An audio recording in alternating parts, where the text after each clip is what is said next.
אז אוקיי. רגע, אני אעשה עליו זום, שאני אעשה עליו פוקוס. מעניין אותי לראות גם אם עכשיו, לדעתי גם עכשיו אני אראה יותר טוב. בטח. אתה אצלך כבר לא היית. רק את הכלב שלו אני רואה. אתה רואה מה הפוטנציאל של איציק? אין איציק בעולם. נתת פליי אבל איציק? אבלה, אתה מארגן לי משהו? נתת פליי אבל או לא? כן? הקרנות, פה, שם, סבבה. הנה זה עולה.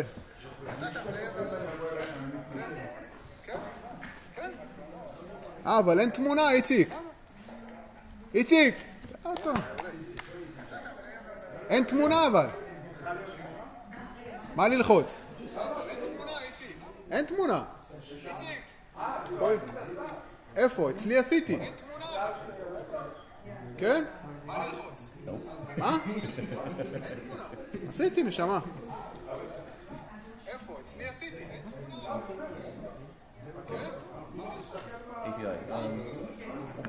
אין, הוא כאילו לא רואים תמונה אבל איציק.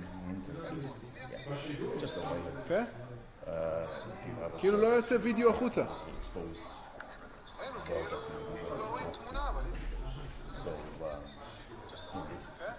אתה בטוח ששינית את הרזימות שלו? רק הוידאו. כאילו לא עובד. אתה יודע מה, תסגור את זה תתחיל עוד פעם.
that's a good one.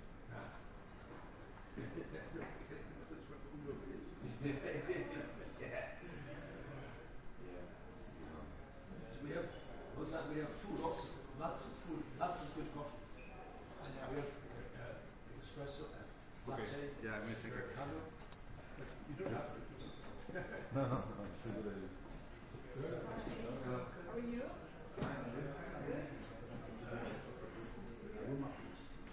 No,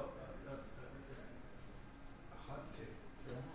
Hot is like a diet. כן? כן. אתה רוצה אותה? זה ההד שאתה אמרת שזה יכול לעשות.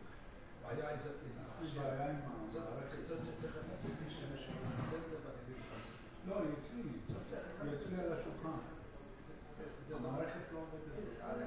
זה הביאו אותה בשביל שפתאום פעם בחצי שנה אתה מפעיל את המערכת הכל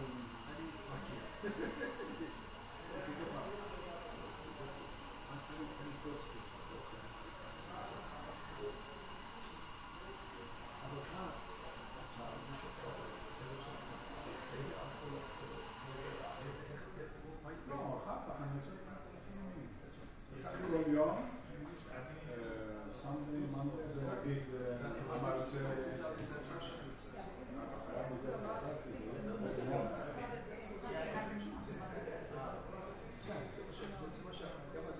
אם אתה שם את זה על יוטיוב, אתה לא שם שום דבר, לא מסכים. לא, הסאונד של המוזיקה, אבל לא מוזיקה, בסוף זה זכויות יוצאים. אם זה עולה ליוטיוב, אם זה נשאר יוצא, אבל חבל לשים בהצלחה שאתה יוצא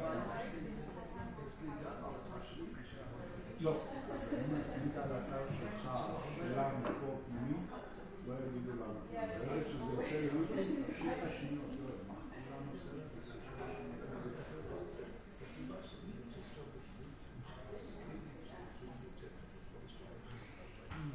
איך אתה עושה שתי משנה? אתה מכניס את זה פה, אני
Ladies and gentlemen, the session is about to begin.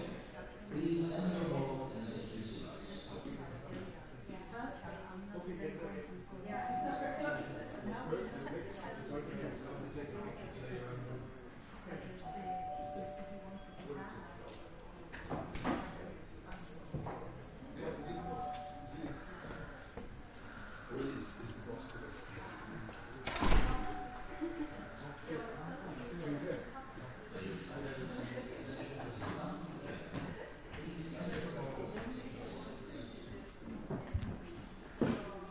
חכה שם שנייה, אבילה.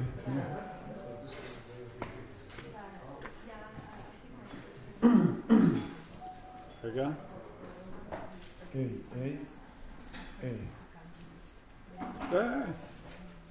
שנייה. זה מתחיל איתי. הנה, עכשיו.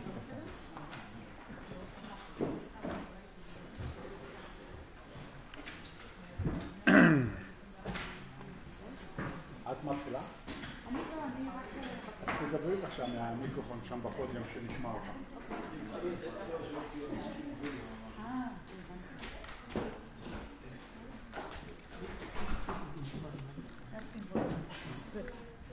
Hi, good morning everyone. We're going to start the morning session with Rick and Ed trying to explain us how they upload data to the iceberg in their laboratory. Please. Okay, thank you. So I will use this time to briefly introduce you to a software project that we are running in our lab. Speak into the microphone better. Oh, okay. This is the one for the local. Okay. Anyway, so our software project is what I will talk about, and we are located at the University of Oulu. And Oulu is there in the middle of Finland, but Finland is quite big, so we are quite close actually to the polar circle over there. So we are really remote. Physically, we are really a remote lab. And we do actually a lot of remote data collection. I think because of all the emails and internet exchange possibilities, we are not isolated. And we are also not isolated because we interact with a European network called Instruct that was also introduced by Joel on the first day. So we used to be interacting with Instruct via giving courses, but now we are also involved in a real project, and this is an Instruct Ultra project, which is one of the projects that is, let's say, fostered by this Instruct EU network. And this Instruct Ultra project is on this title, towards standard APIs for the exchange of metadata between home lab LIMS, software and iSpy-B. And this is a project together with Joel at Weizmann and Alan Ashton at Diamond. So APIs are application program interfaces.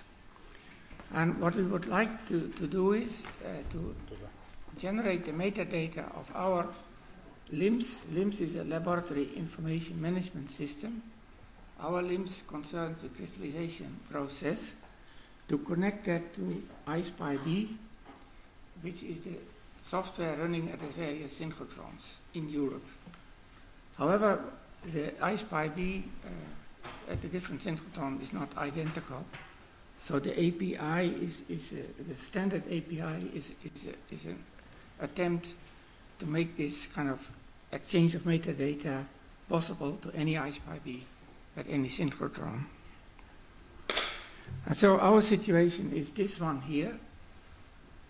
We are a home lab, we have a small Formulatrix plate hotel, and the plate hotel images our drops, our crystallization drops, and then we import that information into our LIMS, which we call iSphere.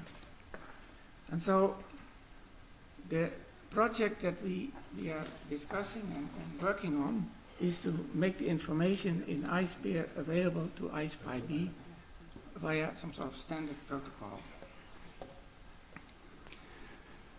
So iSpear refers to integrated crystal data tracking, enhancing biochemistry, education and research. So I really think it's also an educational tool. It's developed by Ed Daniel, and he will demonstrate some features that he developed recently. It works via a browser, and so we use it for monitoring crystallization experiments from our desk or from anywhere, wherever we are, and also we use it to communicate between supervisors and students about the crystallization results. And so it has different modules. One module is the viewer, and this is a drop, and this is a crystal. And if the users feed in all the information when they set up a crystallization plate, then all that information is available next to the drop. Drop volume, what kind of plate it was, temperature, protein solution, well solution, and what kind of project it is. If a crystal recently added more features to this through another module. This is the module where you can select crystals, and if you select a crystal, then you can also start to give notes on that particular crystal. You can upload files, and you can even provide crystallographic data if that's available. And also, whenever a crystal is identified, it gets an identifier.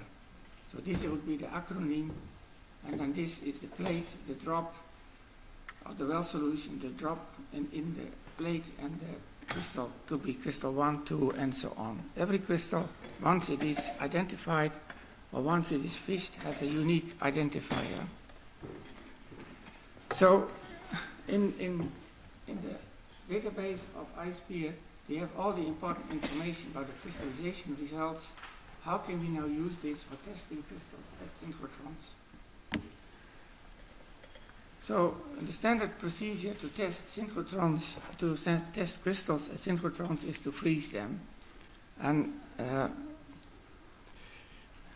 so we need a model that we can harvest crystals and then somehow remember what we did with the crystal, which means it has to be connected to a pin, a puck, and a dewar. And for that we need a barcode reader. So this fishing is happening on a bench, and then on the bench we have access to iSpear, and it displays a screen that allows us to connect a crystal to a pin, which is shown here. So this is the current version of the protocol. You see a drop and a crystal, and then you can move it to a pin, which has been told to iSpear what pins are available. We can move it to a puck, and then we can move it to a dewar. And so every fish crystal has an identifier, and it is associated with a pin barcode or a puck position if you don't want to use the barcode. So basically, then iSpear knows the metadata that is important. And now comes then this Inst Ultra project. We want to send it to iSpy-B via a standard protocol. That work is in progress. We do that together with Diamond. And yesterday I also talked to Stephanie from ESRF. We are also talking to the software developers at iSpy-B already. So this. Pardon? Okay. Okay. So we can send. We want to send our metadata in a user-friendly way to iSpy-B, and then what would be nice also to get back some data. And we discussed yesterday with Stephanie what what we could do is, so we send with our metadata the link to wherever the information is in iSphere. So then you can see in iSpy-B, you can link back to our database. And we can get back from iSpy-B the link where the information is in iSpy-B, and then we have that link in our home lab database, and then we can, once we have identified a crystal that we want to know better what has been done with it, we can link back to the iSpy-B information. That is basically the plan that we would like to implement, and we implement that together with Diamond and with ESRF. The bigger picture, so our LIMS iSphere works at the moment with a small formulatrix RI54 device, sorry. Actually, if you have no plate hotel, no imager, you can also use these new protocols in iSphere to upload and to collect the information. Here is another example. So Josan Marquez and colleagues at EMBL, they have implemented the use of a huge formulatrix RI1000, is much bigger, and they do not use Rockmaker, and then they control the formulatrix from the crimps, and then they also interact with the ESRF to send the data over there. So ideally, all these projects should work together towards standardizing these APIs, both for uploading the metadata and for getting some information back. We even can also consider interacting with companies that make home lab devices. That is also possible to use this information to interact with those devices. That's for the future. So the concept is that we see this as a research tool, and we have all the information in one database. We can therefore discuss these results with each other. Barcoded pins are used, they can be recycled. We have also made it so, this is all in progress, that if your crystal has not been exposed to X-rays at synchrotron, you would like to reuse it, that is possible. So the researchers that are filling up the database, students, they come and go, so then we can transfer the rights to other people. In principle, we want to get all the information till PDB deposition, and then we can use that also when writing our manuscript. All of this is very nice if it all works. Ultimately, it only works if the users also provide the data at the very beginning. I think that's a very important feature of this kind of tool. So I'll stop here and just repeat that Daniel has developed this software with our local researchers, not only in Oulu but also elsewhere in Finland. You can link to the software, and there's a manual also online, and there's also a demo password. I'll stop here, and Ed will continue, and so he will briefly demonstrate what kind of project info we can handle, what kind of crystallization plate information is collected, what the options are in the viewer, and then this fishing of crystals.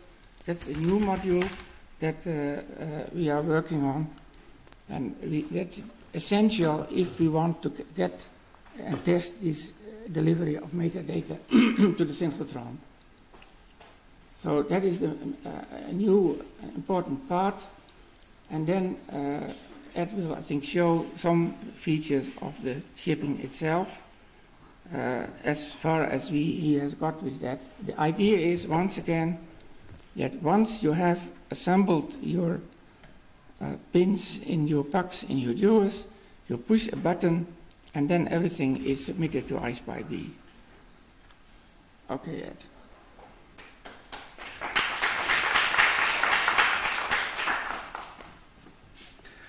Thank you. Shouldn't need that one. Ooh, that's a bad idea.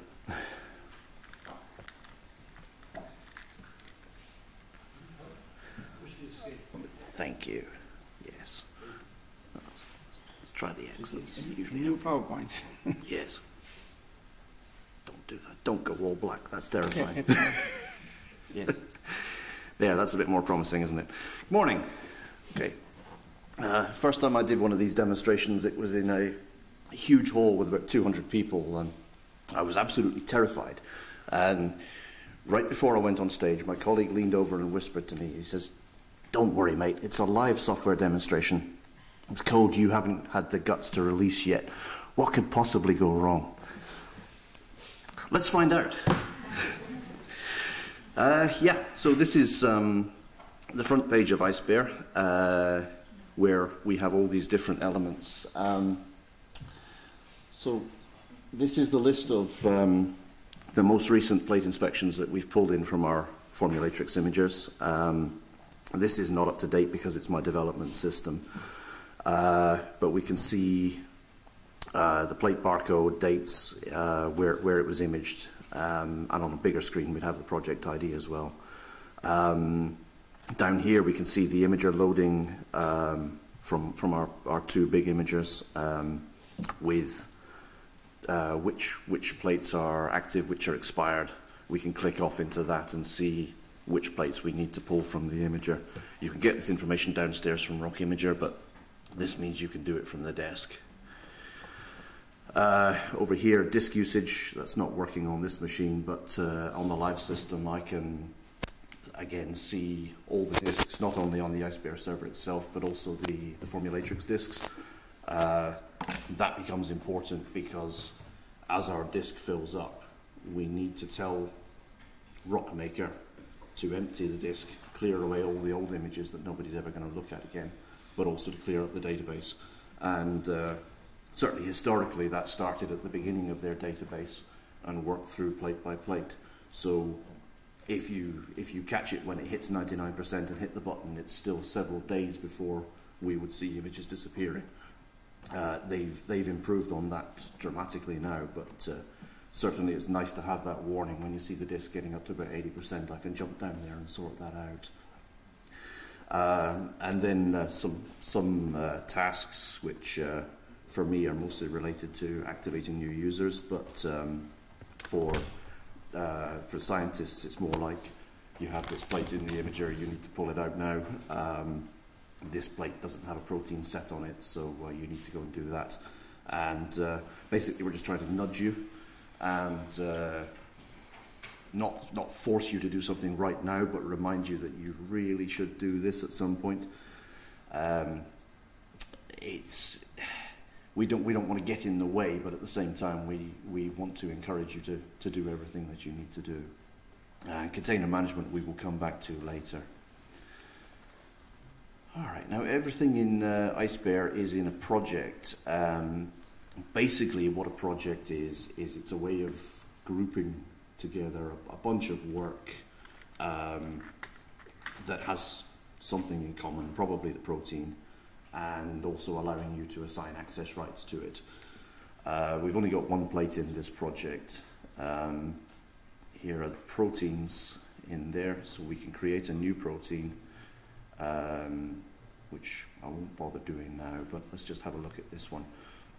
I recommend that you keep one protein per project, but some people don't do it that way. So we have the full name, a description there as well. The protein acronym is what identifies it at the synchrotron for safety purposes, so this one is important.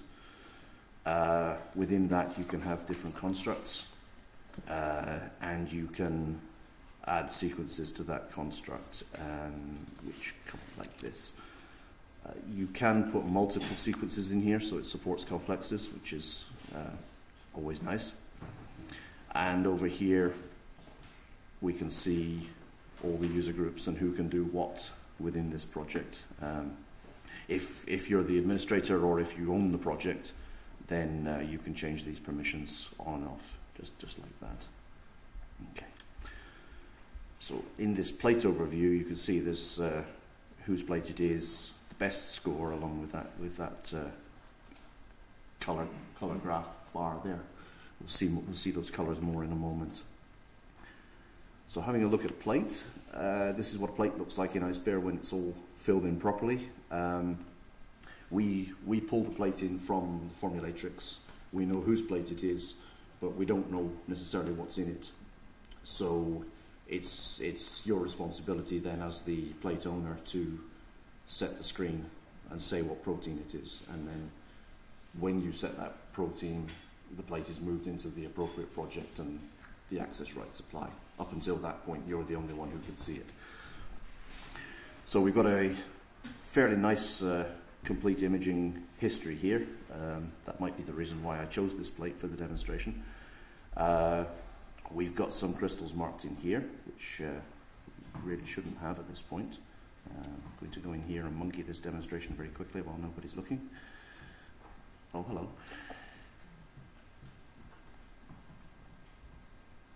There we go. Let's try that again.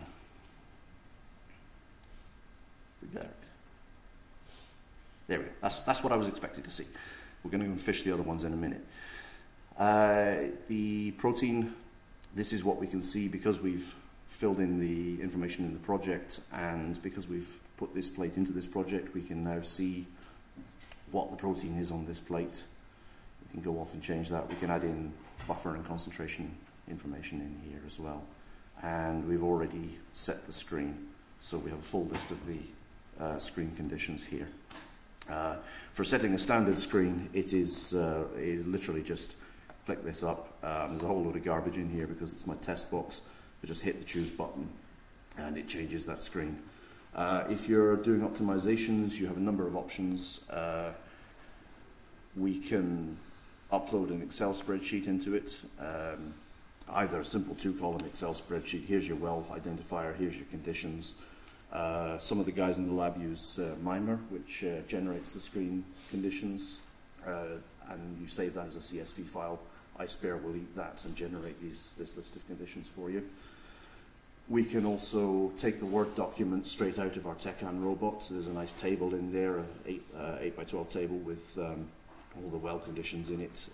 We can take that and it will eat that quite happily and parse the conditions out into this list. If you upload it into,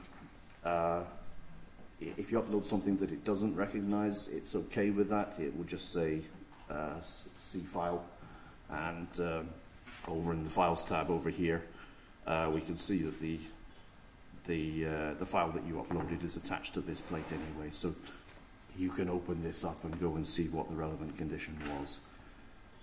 Over here we have drop conditions, well and protein solution. We saw the file tab already, and you can add notes against this plate, or basically against anything in IceBear. You can just add notes wherever you feel you need to. So we've got all these imaging sessions here on this plate. What we really want to do is go off and have a look at the images. So let's jump in here and see what we've got. So there's a nice big fat crystal. Again, that might be the reason why I chose this plate. Might not be. So over here we have the image. We can bring up a ruler by pressing M, and that just follows the mouse around, so we can stick it on that corner of the crystal. And we can read off the other side that that's 600 micron across. It's a great big fat juicy crystal. This scale information comes in from the formulatrix. The Rockmaker database has a microns per pixel scale, so as long as the image has come from there, we know that this scale is accurate. We can roll over this first image here and it will just swap that in and swap it out. This is the last image, so you won't see a difference here, but it means that if you want to see whether this grew or was contamination from the very beginning, you can do that very quickly. We'll have a look at the full-time course in a moment. We can score just by clicking any of these. These colors come from Rockmaker. They're not ours. If this box down here is checked, then let's just rescore this just for interest's sake. So you could score that and it jumps onto the next drop. Now, keyboard shortcuts work, so you can just sit there with the numeric keypad and 0, 9, 1, 3, 2, and just rattle through the entire plate and score it very, very quickly if you want to do so. Before I do anything else, I'm going to go back to the first one and I'm going to score that again properly. There we go. So we've got full navigation up here, go to the end. This plate is only half full, so D12 is the last well. Go back to the start, and we can play one by one, go through very, very quickly. Hey, that's interesting. Let's have a look at that. Let's go back. Yeah, there's a nice one there. Okay. So you can see the whole drop very, very quickly. Again, there are keyboard shortcuts for that. The arrow keys will advance you well by well. And if you go Control, then the left and right keys, it will take you drop by drop. This is a one drop plate, so it won't make any difference, but if you've got 3 drop plates, then that becomes important. We can get an overview of the whole plate, complete with the scores and colours. You get a pretty good idea what's going on there straight away. But our 20-degree imager has UV, so we've got some UV images here, so we can swap over, and very, very quickly now we have a great overview of what's going on in the whole plate. And bringing this up gives you a slightly bigger version.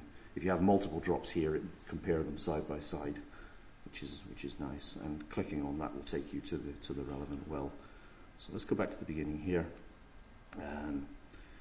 Time course, as you might imagine, it shows you every image that's ever been taken of this drop, and as you mouse over, it swaps them in and out.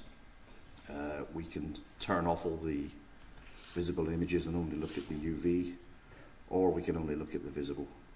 And then you'll see down here, this image was scored, so the color barcode, the color bar for the score is there as well.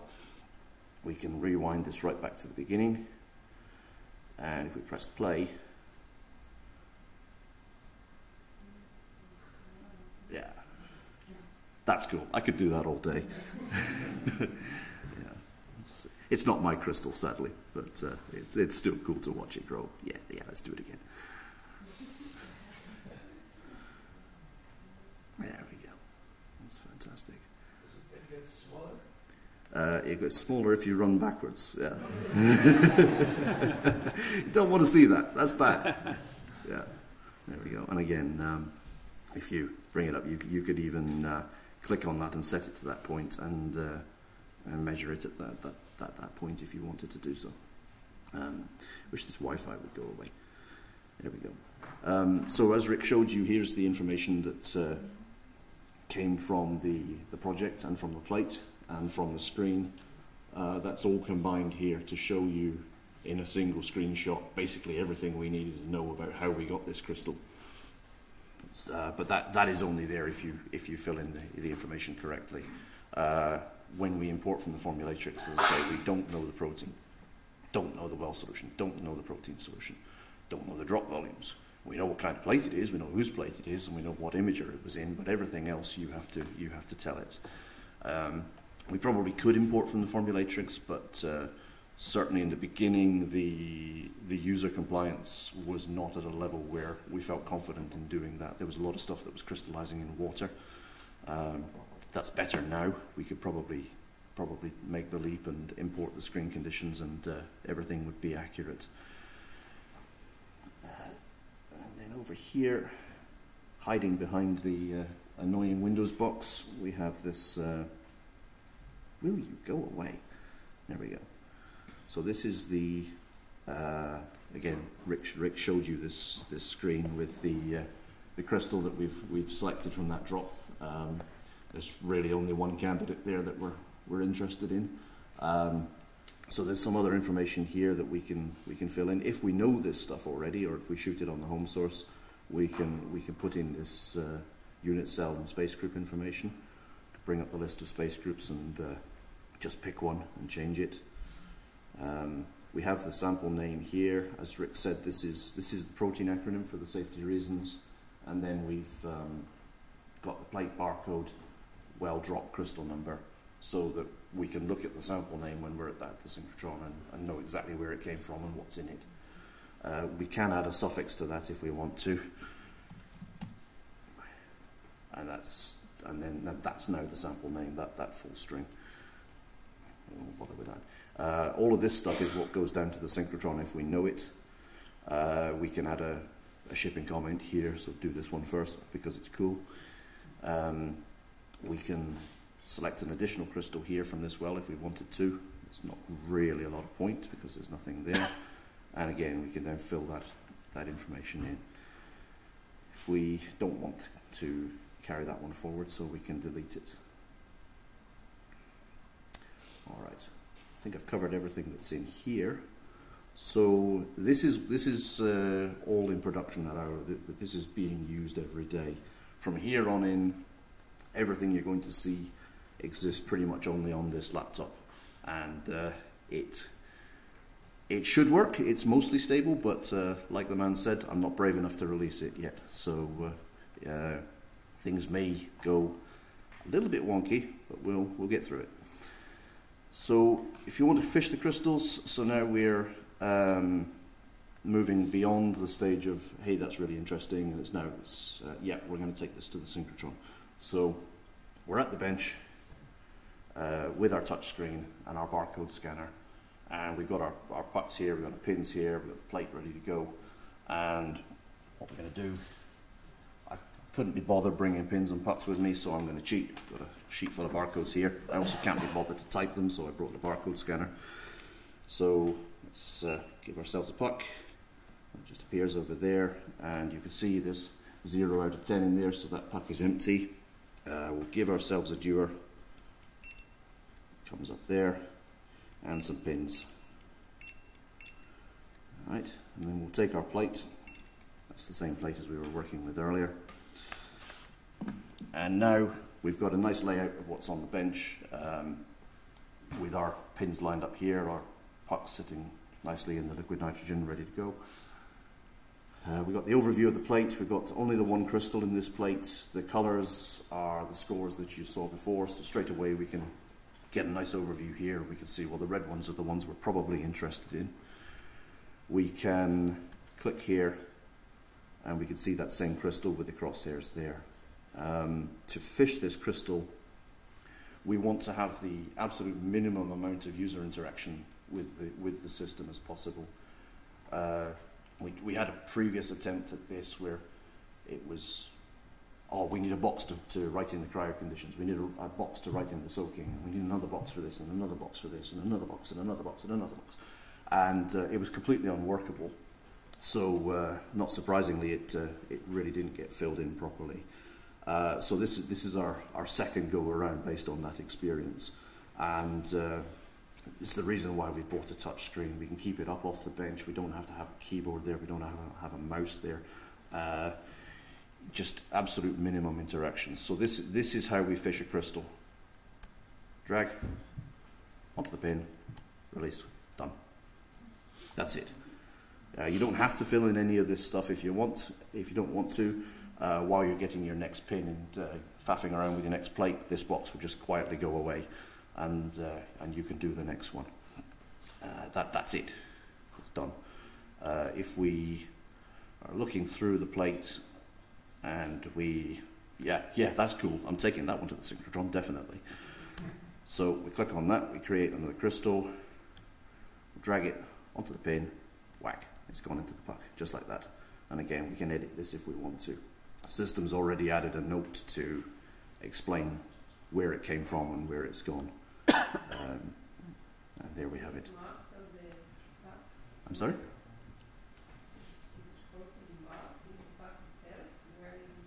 Yeah, it's this is just a picture. It's not filling in. Maybe we should do that. But yeah.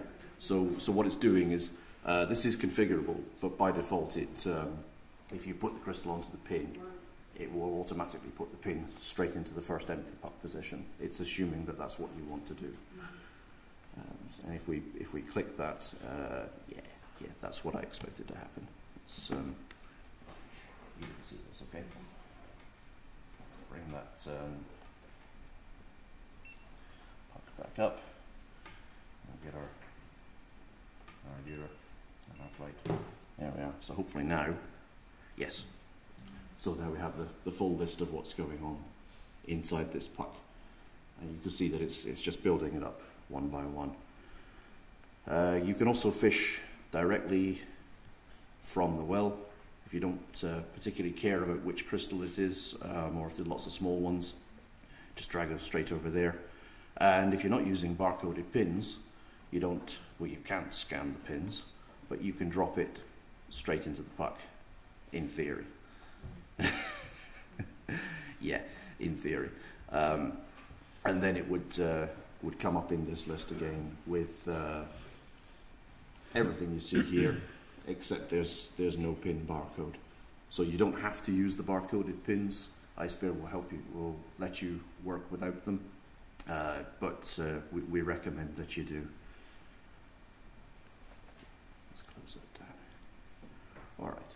Now hopefully it will let me take that puck now. We're finished with it, and we'll drop it straight into our dewar.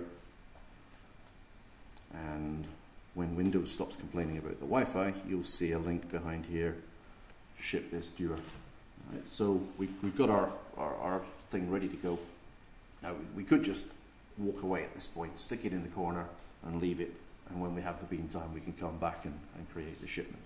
But if you're doing things at the last minute, plane leaves in 3 hours and you're still madly fishing, you can just throw it all in the dewar, click this link. Yes, we definitely want to leave this page because the plane is on its way. We'll call this one demo. We will send it to the SRF, hit create. Right. And there we have the overview of our shipment. It hasn't gone anywhere yet, but we can see where it is, where it's from. We can add in another dewar, theory.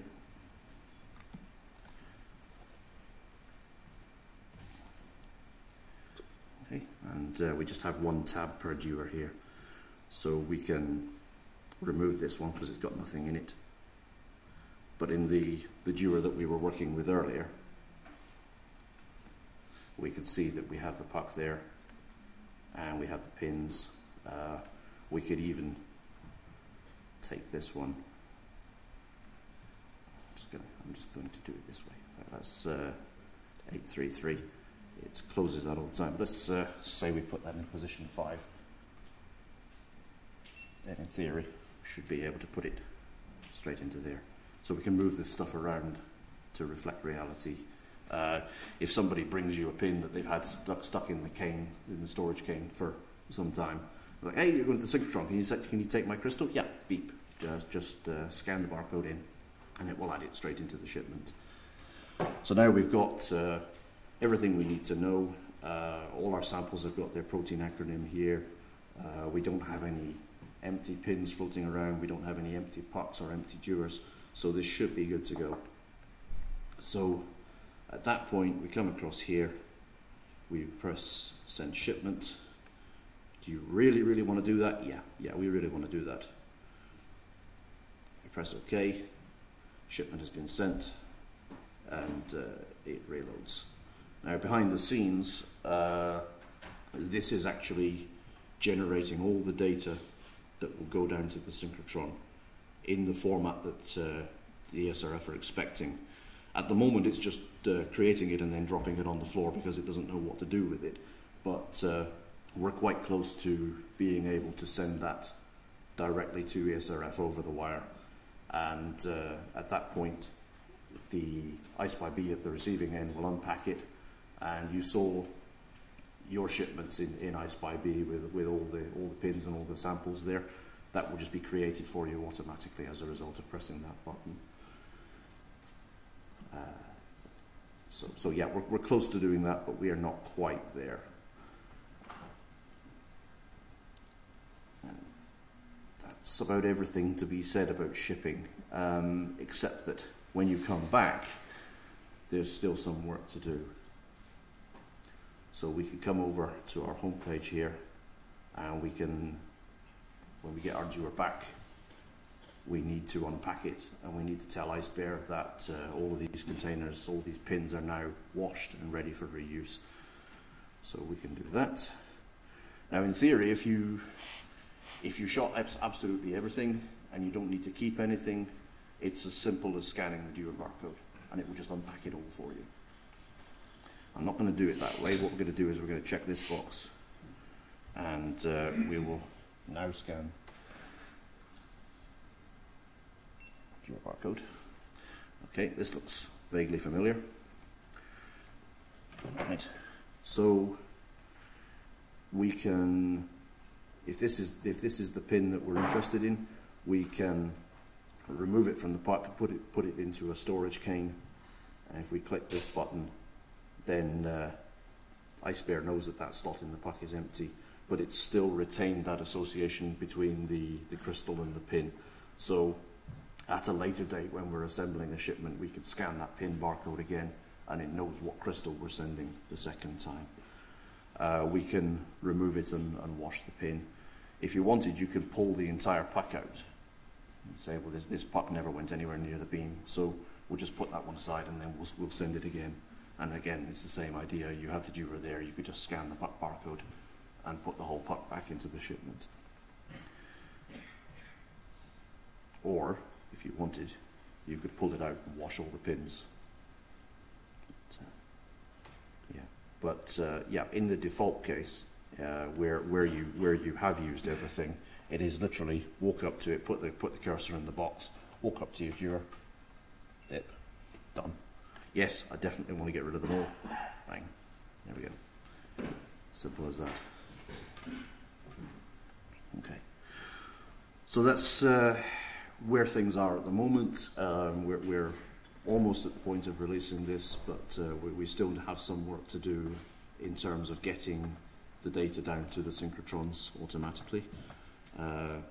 Clearly there's some stability issues in the phishing interface that we haven't quite nailed down yet, but the basic functionality is definitely there.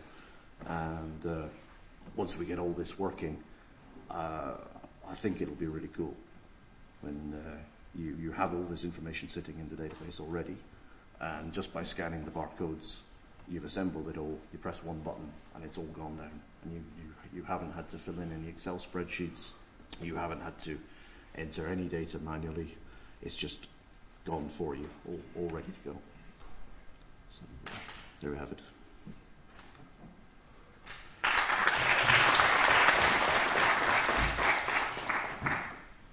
have a question. Sure. First, it looks very nice. Thank you. Really nice. But I think you'll be able to solve the problem of getting it into the signature. Oh yeah, it's a solved problem. I'd like to ask if you could think of a way. Many people have their own system that's maybe not iSpare, have all sorts of different rims, ratchets, rims, Yep. and so on. Can you think of an easy way? Because they have almost all that information that they need. Yep. Except you, say to me, easily go into yours. Because if that goes that way, then it will find a simple handshake between various local systems and your system. Yeah, I mean, that's certainly theoretically possible. We to do that. yeah, nothing like being on the spot, is there? Certainly, as far as different imaging systems go, we can create an importer, and we can go directly from the imaging system into iSpare. We're doing that with Helsinki at the moment. They have a Rigaku imager, where the database structure and the image storage structure is completely different from Formulatrix's, and it's just a case of figuring it out, how they've stored it, and then just creating the plate type, creating the user, importing the image, attaching it to the right position in the plate, and in that case the screen information is already there. I think you're required to provide it as part of setting the plate up, so we import that information as well, and then at that point you open your plate and it looks exactly like it does here, and you're good to go. Can you think of anything like a general purpose API that you can tell people to do it so that would be nice if everything were standard, and you could swap backwards and forwards between all of these systems. That would be fantastic. Certainly, as far as the shipping goes, that would be magic if we could ship from any limbs to any synchrotron, and not just the synchrotrons, but as Rick says, the home source. The difference with the home source is the direction of the flow, if you like. With the synchrotron, we kind of tell them that we're coming, and here's what we're sending you. Whereas with the home source, you walk up to it, and if you're doing plate scanning, then you shove the plate in. And at that point, it's going to scan the barcode, and it has no idea what it is. And it would then have to pull the information from the remote limbs. So it's a slightly different model, but the actual amount of data that you would want to exchange would be pretty much identical. I think it's worthwhile because there's going to be, I think, more and more remote shipments. So this will, when it works, it's going to prevent a lot of typos. Unless you make a typo in your original data. Well, yeah, it can't help you then, yes. Otherwise, it's not the copy. It's always the copy that's ridiculous. Yeah, yeah, and certainly in the bad old days when we were sending Excel spreadsheets away, it's not a nice way for two computers to talk to each other. There are better ways. But yeah, the APIs already exist. I know CRIMS is using them at the ESRF to send directly, so it can be done. If I can comment on that, I think Fantastic. you are very right. And I think this is something that we started in collaboration with the ESRF, and since I don't remember Stephanie now, but the APIs that we developed to communicate Crystal, the CRIMS and ISPIB are working for at least a couple of years now. Yeah. If not more. Mm. And the idea is that this API, which the way is CRIMS is a crystallization, home laboratory crystallization interface, the way we communicate with the SPIB is completely transparent, the SPIB version of the ESRF, and it has been done in collaboration with the ESRF SPIB team and the general SPIB team, and the idea is that these APIs, which are already available in this branch of SPIB, are public and usable by anyone, and I think this is the one we are planning to use. This is what we're trying to do, yes, that's right. I know that Diamond is now generating a new version of this API. So what would be interesting is that indeed we actually agree on a single one, on a single version, because in the end the data we want to transfer is the same. Okay, I think from my personal point of view, I don't really care whether the structure of this information is like this or like that, as long as the information is the right information. Mm-hmm. And I think we should be able to have a generic API that connects not just to one synchrotron, but to any synchrotron and to any home laboratory software that you want. I think in ESRF, at the ESRF and at the MBL, we are using this for a few years now, and I think we can provide our experience to everyone who would be interested in that. Yeah, that's it. And I think extending that so that we are exchanging links is important as well. So you're on a web-based system, we're on a web-based system, Synchrotrons on a web-based system. Being able to click seamlessly backwards and forwards between the home lab limbs and the synchrotron limbs would be fantastic. At the moment, I don't see a way in the APIs to exchange those URLs, but I may not have looked hard enough yet. I'm not sure about that. No. I will talk about this tomorrow. Yeah, fantastic. We already are using this home lab to synchrotron communication in a quite efficient perfectly doable. As Joel says, I think the key point is that everybody prefers to use their own home lab software, the best, their preferred synchrotron software, whatever. What is important that is at the level of communication, everybody can communicate in a transparent way, because it takes, and you know that, an incredible amount of work to develop software. Yeah. That's what most people is not aware of. And I think if someone is developed once, I think it's important that most people can reuse it. And at least for the APIs that we generated with the ESRF in Grenoble, I think they are available. Yeah, and that could be good that this can be the same Definitely, everywhere. yeah.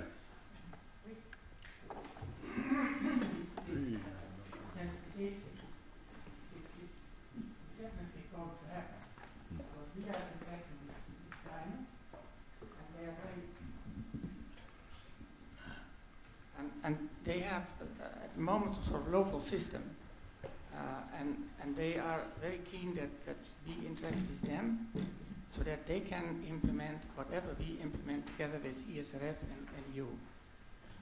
But what we would like to, I guess, upgrade the existing API.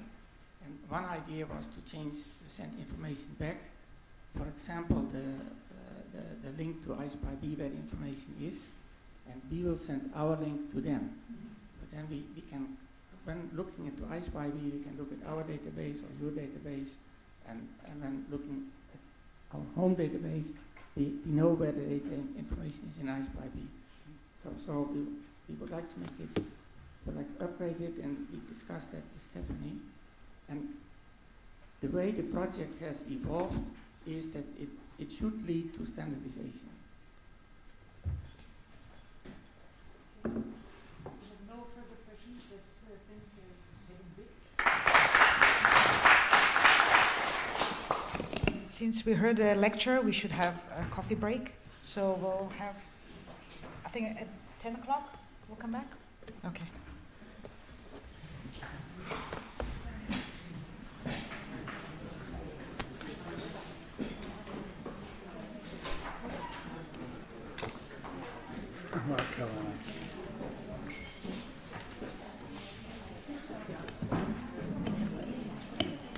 That's my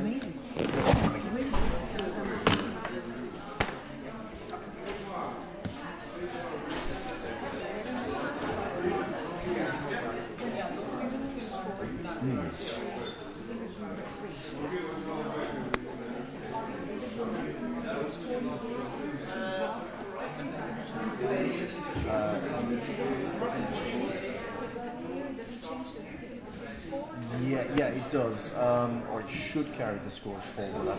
If it's imaged again, it should carry the scores forward. I'm not 100% certain that that's reliable, but it should. So yeah, if you image it all on day one, then it should score the same for you as it did on day two. That's right, and you would score it again. That's right, that's the theory. And then you would, you saw that example there, a very good example. There was nothing. And then the crystal on the last day. But what you might expect to see a sort of rainbow. תמיר, אביטל, יש הפסקה. אני לא סוגר כלום. משאיר את המצלמה, אה? משאיר את המצלמה.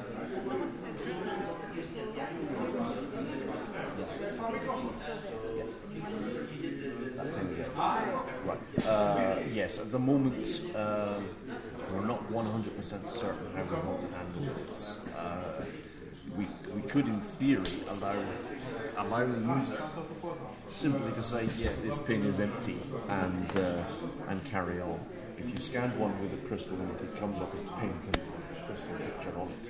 So you can see immediately that iSpy thinks it's a crystal pin. At the moment, it's a case of, well, don't use that pin, get another one. And then get somebody to sort it out.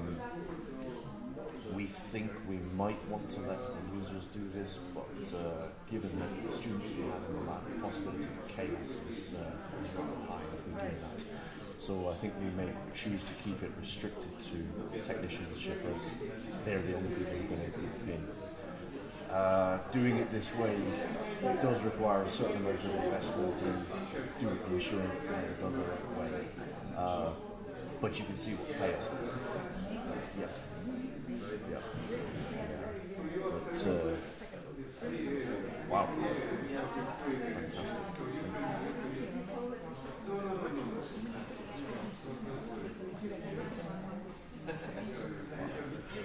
That's fantastic to hear, because all I've seen for the last 3 months is it falling over. So it's really nice to hear that difference. Thank you. Cool. All right. Well, we'll get it fixed and get it out there and let you play with it. Definitely. I'll be ready to be the first to try it. Definitely. Excellent. All right. Thank you.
maybe it's here. I find. We need keyboard because it is. Yes, we can. Okay. And where is the mouse? Location.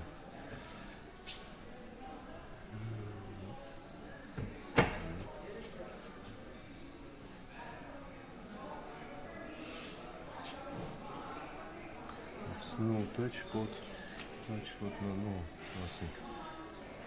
It's only for presentation.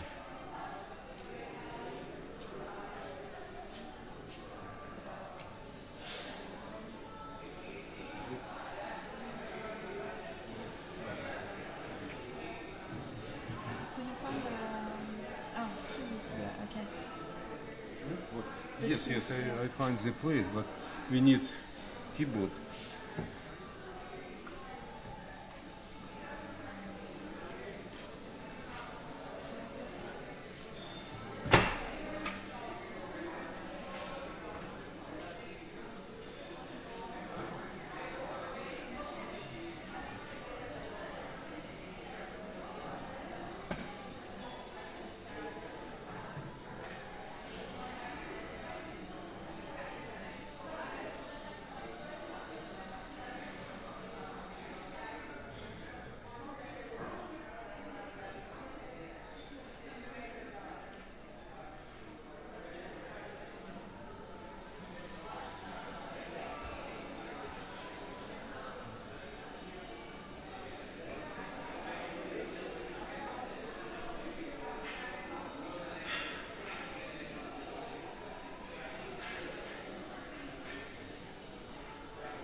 Sphere? No. Where do we find them? We have time. We have very little time.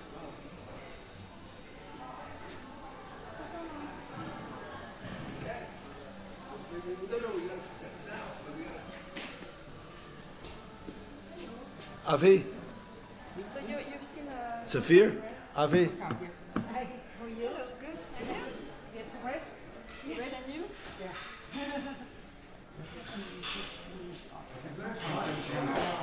Yes?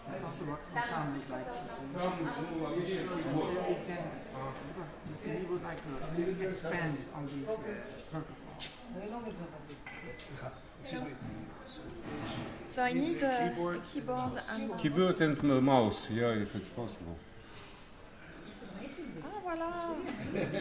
This is keyboard. Okay. So it's everything is wireless. It's Bluetooth. Okay, yeah. See if it works. You need to look and change your like See if it this. works. Yes. Thanks for telling me. And I need now to access the Internet? key, the USB key. So where can I be. find it? Here, I think it's Oh, maybe here. Pop up. Yes, I put it. This is right here. Yeah, Yeah. but it's... Yeah, it's already here. Great. Okay, so I put it here and we'll delete it afterwards. You could give me to also so I can get a copy. Try to open because it's maybe old one, not? No, I think I changed the first okay. to adapt because I This had is some here, questions what- from the users yesterday. Yeah. You might mention also this business about looking at all space groups and not just one. What? To look at more than one space group. He would never have solved it otherwise if you hadn't told us this.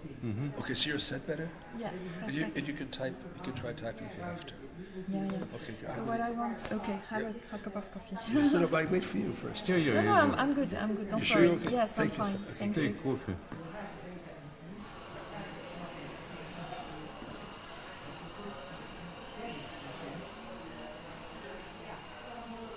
Okay.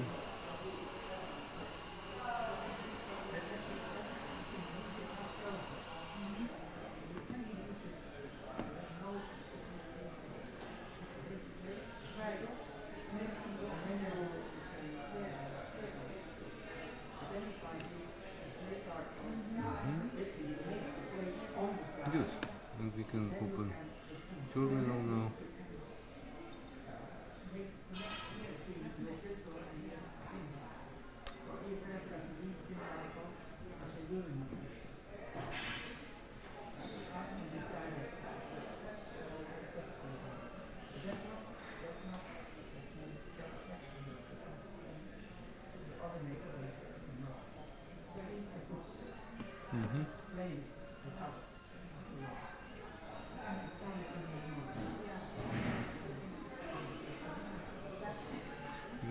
maybe it's better to go for MX Pro immediately because it's MX Pro. No, it's not needed. Yeah, okay, but if you would like, because it's already okay. Our director, yeah, this is go for process. Yeah, No, but maybe we can go from there and show them what they can see. Yeah. Okay, exactly. Take coffee. So we have this. Yeah, I will look for. And this is the presentation This we is want to see. presentation. It's not displayed, so it's fine. What's inside? I don't know, maybe not show this presentation because it's maybe not so interesting. This Yeah, well, it's good to see this one. that this is talking. This one. Okay, you see, this is what And this is partially what you will. Maybe you can start then. You can start, and then I can come up with. This part. Okay, okay. This, it's only the three. It's only few images. No, yes. it's more. It's more this actually, because this I will show you. I shall show them. Yeah, okay. You can start with the first slide and then I will continue. We will stick to microphone here. Yeah. What is the power of the beam in the synchrotron? It's 20 kV, right? The maximum is 20 kV? No, you're talking about different stuff, not power. You mean the wavelengths, the energy. It depends from the beam line. Three of our beam lines you can change energy, and three is a fixed energy. Three beam lines. It's fixed energy. Fixed energy, and three beam lines very energy. And usually it's range from 20 kV. Its wavelength about 0.60, yeah? And up to 6 kV. It's 2.1. 0.6 to 2.1, and when you come to the web page of beam lines, there is a description of the energy range. No, in the sense that for an in-house source, yes. What is the range? Usually you get from 20. In-house is fixed wavelength. Fixed, yeah. Yeah, you usually use for molybdenum or copper. Yeah.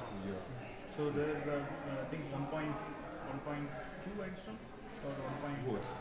Molybdenum is 0.72 and the copper it's 1.50. 1.54. 1.54. Yeah. So the energy in the in-houses, what's the range we usually use? Where? Use the synchrotron. I just want to compare the in-house with the synchrotron energy level. Energy level, what kind of energy? The beam, it's like 20 kV. You mean how strong beam? You mean? Yes. It's not so easy to compare because there is also divergence of the beam. Because you can use maybe foam soles, but the beam will be 1 millimeter. If your crystal is 10 micron, means you can use a small part of the beam. But synchrotron is one of the advantages. You can concentrate and you provide very dense beam. So that is the basic difference between the in-house and the synchrotron. We can apart from let's say it's possible to say three big differences in synchrotron and foam soles. The first is possibility to change the second one is the brightness of the beam is for 5, 7, 8 value. Okay, brightness. So this is density of the beam, the angle, and the square. And the third is divergence of the beam. Because divergence is very important. And, for example, So divergence allows you to concentrate in and west. Because if you can use very good moving optics for focusing in on the normal home source, but your source is not big. You can zoom better than the source. And you can do it, but you will not have it. So this is something we can try to look here. One of the problems is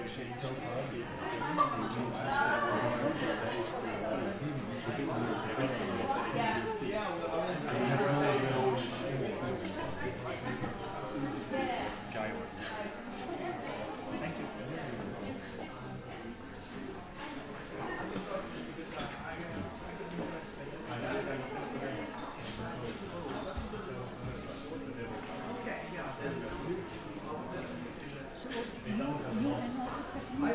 Oh, mainly Stephanie, yeah, we will mix, yeah.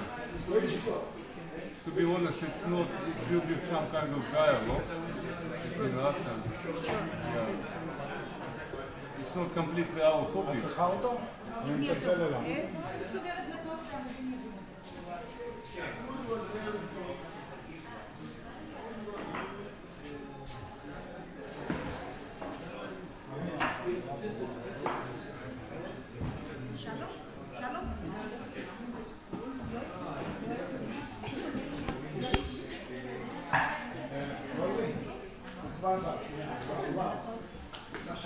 Yeah.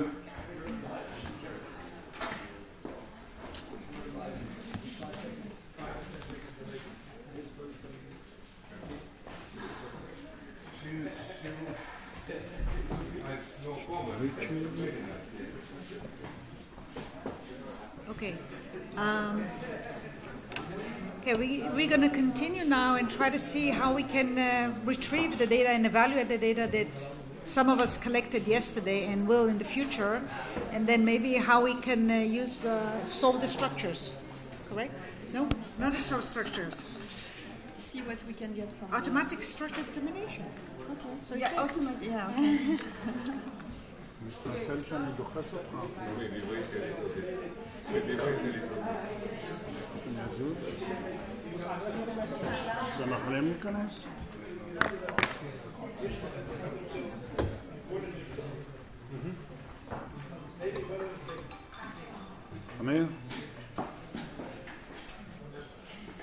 Just to remind everybody, at 11:45, after this session, there'll be a photograph right here in the building of everybody who's in the conference. So come, and then we have lunch right after that.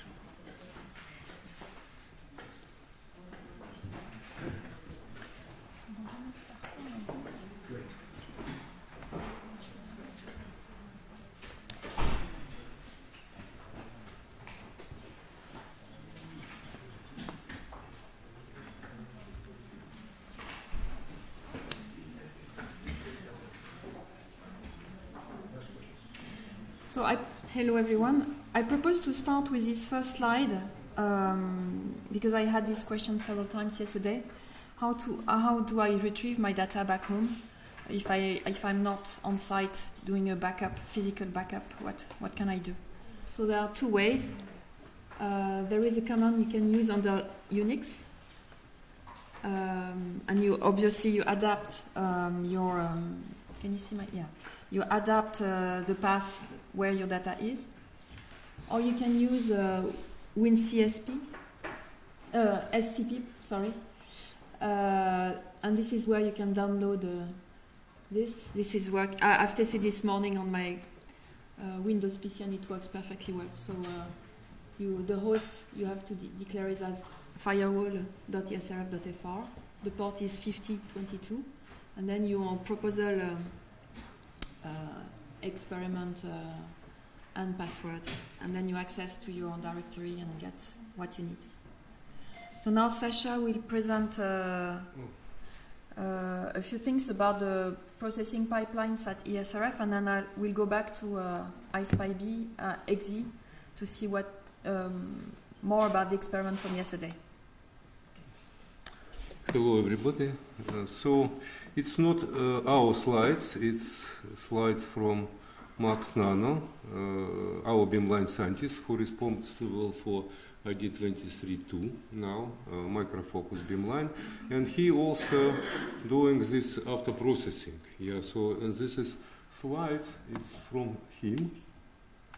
Yeah, so sorry, maybe we are not so deeply understanding also stuff, yeah.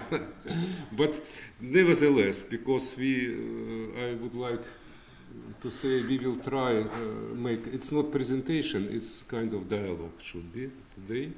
And we will, everybody will try to understand what we have, what kind of instrument for after processing and after solving structure, what is now available when we collect data in SRF beamline. So computer resources which we have, yeah, 29 hosts, what it means, I don't know, and so on. So let's go next.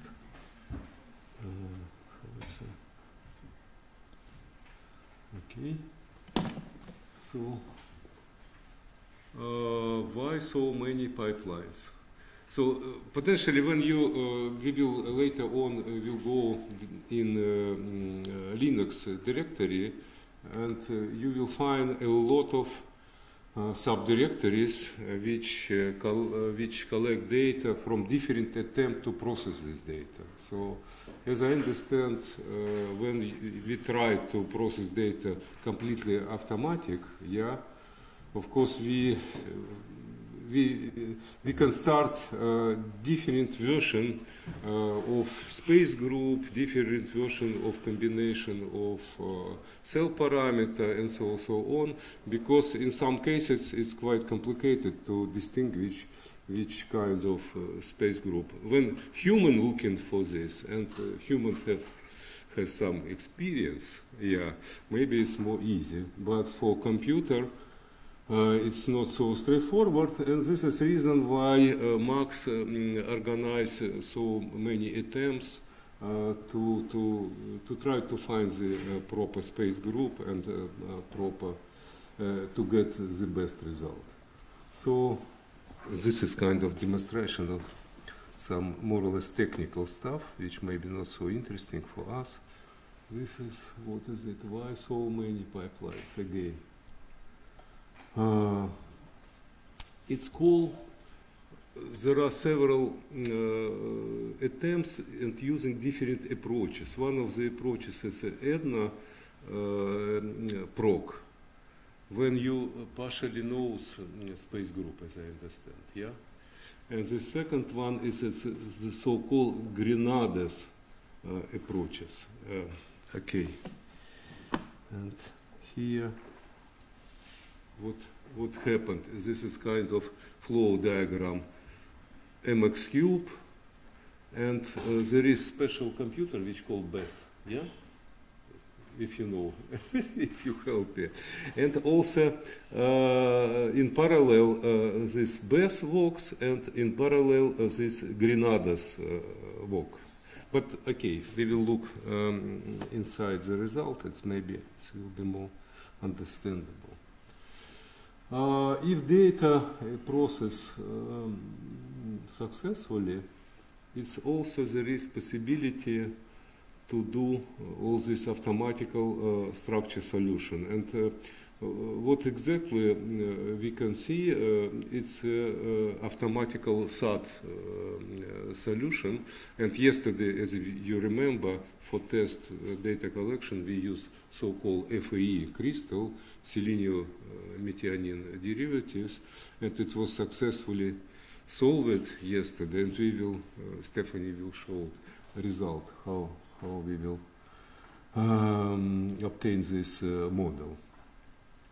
But okay, what will be next? Maybe it's already time for go, or I will show the Linux what inside. Yeah.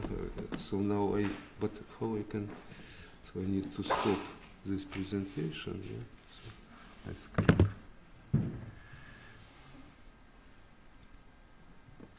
yeah, this is more. Oh, it was here. Okay, so if you're inside or outside, you can go to Linux and go to your place where all your data and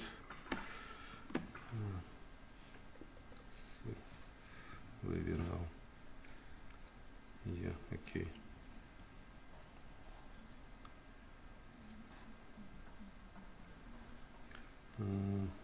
So this was ID 29, yeah. Okay.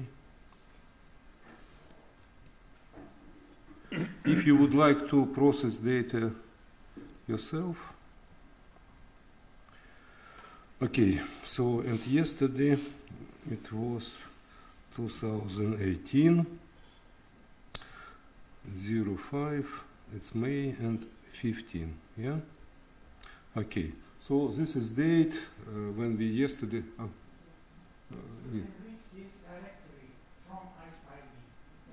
No, not from ISPy-B, but when you inside SRF and collected data, or outside, you also can use this no machine, access remotely. You can go to your directory, which each time specifically created. But it's here, you see. Look, just a moment.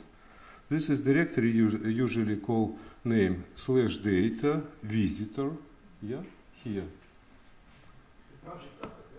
Yeah. Your project number MX415, which was yesterday. Yeah, and then name of beamline ID 29, and then data 2018 05 15. But to get there, you need some password you've got in there. Yeah, of course you need to have password. Yeah, yeah. How long will be the access? A few days, because the password was given. No, not password. He asked about The data. data? How long can we get access towards this computer? Oh, about months, I guess. No, but yeah. So the data will stay on disk for. Forever. No. No. If you, for example, after the new policy, it's in SRF data which you collected will be stored about 5 years, I guess. Yeah, but on NICE the data will stay about 2 months. Yeah. And you can access it through MX415. It is possible that we will change the password very soon. So if you need to access your data, you can contact me and I will give you a new password, okay? But or you more general question about the...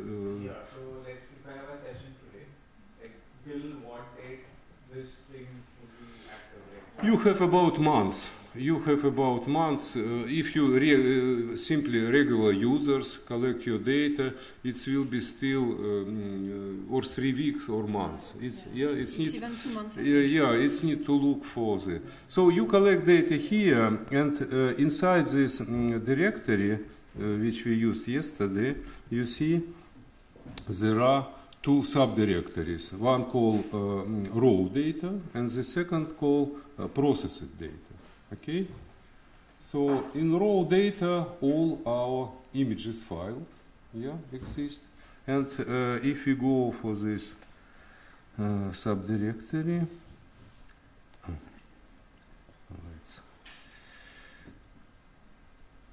right tab is that. So if you go here and go for FAE, for example, Let's switch. FAE.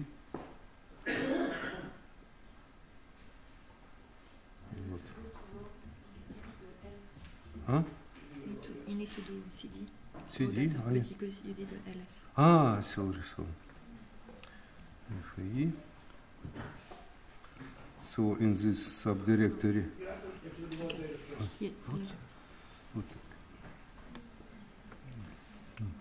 No, raw data. We already in raw data. No, no. Not? Ah, I'm not jumping in the raw data. This is sorry. So here it was several attempts to collect data, and here we can, as you see, should be images. How to copy it? So.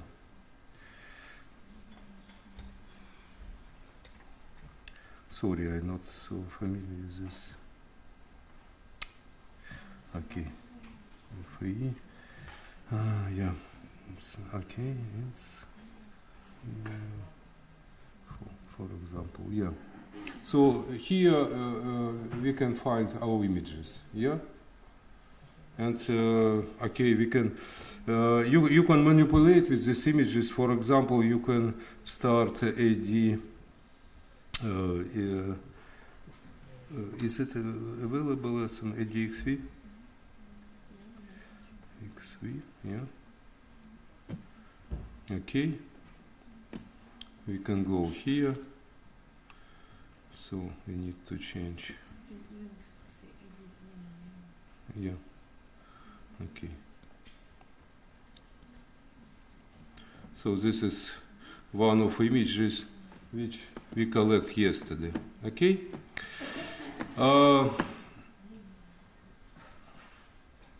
But when we collect this data, which coming to the raw data, we can also, in parallel, computer create subdirectory which call processes data. So, and here it's you also can find the directory which call FE. Okay, here.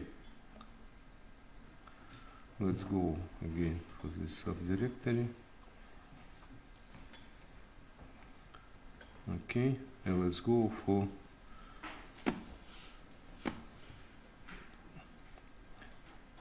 if I copy like this, what I can use to translate the name here. Apple C. Or I will. Okay, we can.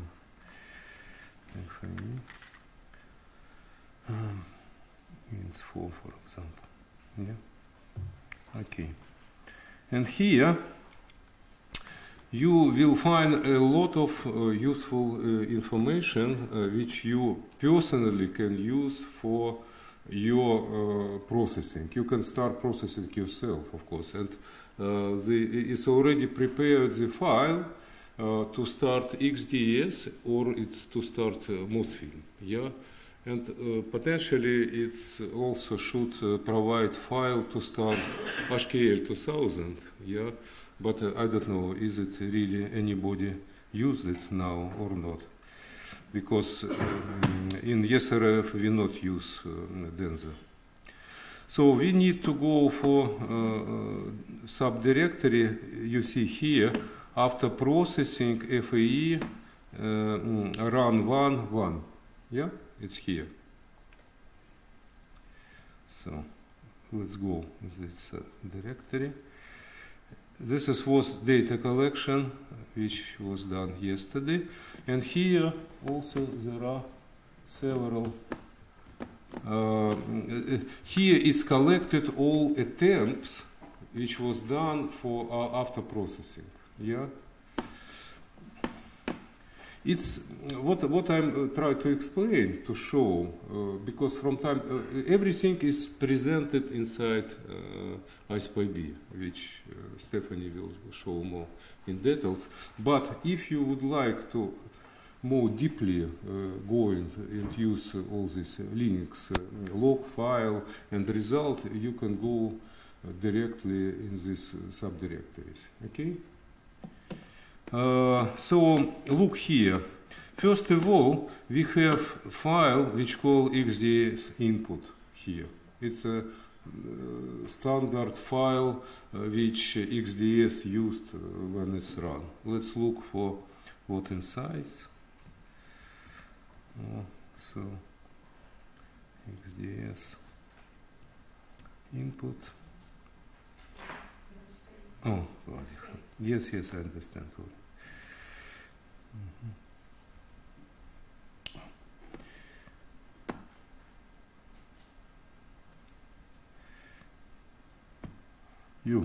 You see, it's a normal file which creates all information how we collect our data. So data range, so we collect 2,100 images. Normal file to start XDS. Potentially, from time to time, you simply all automation coming to calling XDS. That's all, and you're waiting when XDS will do everything for you. But in complicated cases, you can modify this file to reduce amount of images or change range which you would like to use. Yeah, modify low for is it SAT data or it's do you want to merge anomalies or not, and so on. So you can do as usual job and started file is already prepared for you. But you see, there are also two subdirectories, one of them called Grenada Fast Proc and Grenada Parallel Proc. Grenada's Fast Proc is a first attempt to understand what the space group you have and to very fast to have the first approximation, yeah, to data processing. But final data you can find in the subdirectory which called Grenada's Parallel Proc. Let's go to this subdirectory. So Grenada Parallel Proc. Okay. Yeah, so let's open this subdirectory, and you see here, this is number 1, number 16, number 3, number 3. What it means? Is any guess? It's a space group number. So 16, it means this orthorhombic, yeah, it's a P2, 2, 2. Yeah, and 1, of course, it's a triclinic, yeah, and number 3, it's a monoclinic, yeah, P2 space group. And this is subdirectory. We can look what inside. For example, FAE, it's orthorhombic crystal. So, and another value, what means this? 65, 100, and so on. Cell parameter, of course. So, okay. So, and here, potentially, I don't know why it's not present here, it should be result of processing. Maybe, huh? No, I don't want to go inside the subdirectory because it's not. In each of the subdirectory with this number in the beginning, yeah, it should be keep the attempt to processing data using this space group. Okay, but more important and more useful information you can find in subdirectory which call pointless. So pointless, and now we will go to this subdirectory and look what inside. Yeah, and you see it's a lot of file, and you. So what happened? This automatical program tried different combination of space group, different maybe combination of cell parameter, and then finally start pointless, and pointless already determine the space group. Yeah, and all information from the space group which is bestly describe our data is concentrated on this subdirectory. Yeah, and here everything already prepared to you to start solving your structure or refinement your structure. Yeah, because you will find MTZ file which is after merge anomalies pairs or without merge anomalies pairs, and so on. So you simply, if you would like, I recommend it to you look inside this subdirectory and select what you really would like to use. Yes? Does it give any order of what it thinks is likely the best? It's present on ISPyB. In ISPyB, this the best result, which yeah. So, but here it's more traditional approach. Of course, you simply can extract all information from ISPyB, which yeah, Stephanie will show how to do it. Yeah, but if you would like to go a little bit more deeply and a little bit more deeply understand it, what processing, how it was done, you can go to this directory because it's usual crystallography practice when you try different space group, use different combinations and so on. But it's already, everything is prepared.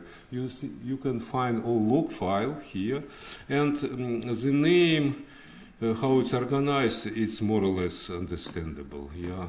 So, for example, unmerges, anomalies, HKL. Yeah. Yeah. So, or X-scale LP. Let's look what inside. Yeah. So normal. So, X-scale LP. So, yes, I saw I make mistake.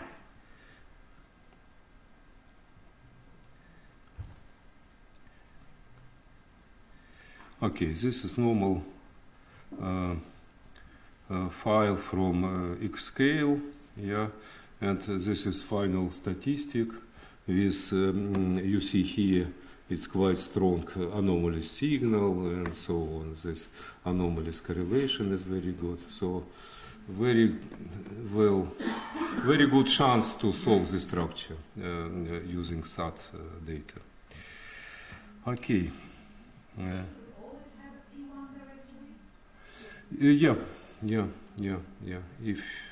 So you're not needed to repeat it. You can already, in your practice, if you have a complicated case, you can do it. Yeah, it's normal file. Okay, here also in this subdirectory, there is subdirectory which calls SAT. You see? Yeah. So, and it's like a kitchen already. Yeah, what I'm showing to you, it's a kitchen. Yeah, because potentially you should sit on the table and wait when ISPyB will bring all result to you. But you can go also in the kitchen and look how it was prepared. Yeah. So you can find all attempt here. You see in this subdirectory SAT. Because we have orthorhombic space group, but we're not sure about the screw axis. So, and here all variation of orthorhombic is present. P21, 212, P2222, and so on. So during the programs start to searching of to solve the structure using this very good signal using the different space group. But final result, of course, you can find in ISPyB. Okay, so maybe it's useful, especially when you have, because yeah, human is more clever than computer. Ever, at least now, yeah. It's maybe in some time the situation will change, but now we are more clever than. So it's ever possible to go back in kitchen and look is it really cook clean hand before prepare your food. So. Okay, maybe Stephanie will continue for more. I wanted to point out that it's probably the same at all Synchrotrons. We have a cluster to run jobs, and so we encourage you to actually use the MX cluster. And for that, you need to first, when you are inside, so I hope you understood, we logged into No Machine this morning, as we did for yesterday, to actually start the experiment. You see here the logos for the beamlines. You double click and you access to the remote access experiment. Here we are just using, we are inside the SRF and we are looking at the data. So we are not double clicking here because we don't want to start a remote access experiment today. But so what you can do is to from there, open a terminal and SSH to the cluster, which is called MXproc. And this is, then you are on this cluster, and when you launch a job, it's on the cluster for MX, and it's fast. Okay, and then you can go in your subdirectories as Sasha mentioned. So there is for each session, for each date, you have two main directories which are exactly looking the same way. They have the same structure with all your protein acronyms and all your subdirectories inside. One for raw data and one for processed data. Voilà. And now we can have a look at iSpyB. So you remember we log in. So the new version for iSpyB is exe.esrf.fr. You log in there with your proposal number.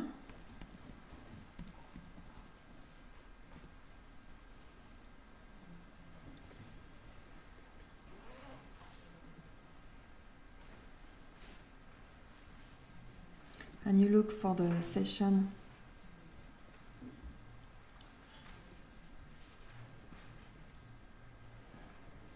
of yesterday. It's there. You see that yesterday we did one energy scan. We tried to do 2 XRF scans. We measured 46 different samples. We did this number of collects and this number of tests. This is an overview of your session. And now we can go down in this session. You have 3 different views for a session.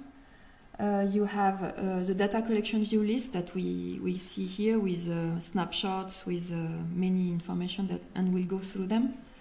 You have a shorter list where for each data collection you have a very short view of what's happening. And you see that, for example, you have tools like you can enlarge graphs. Let's look for a nice one. Yeah, to actually view what's happening. You can download the full auto-processing folder for that sample. You have what we define the best auto-processing result, and we can come back to it later with the unit cell Farnet space group. And you see that you can view from there, you can jump to the auto-processing page for that particular sample. So it opens a new tab at the top, and you see all the processes which were run for that particular sample. So we'll go into the details of this later. And in some cases, you also have another eye, which is, for SAD. So that means for these FAE samples, we measured anomalous signals, so there is SAD results. And again, we can select it, and we jump directly to the SAD results page.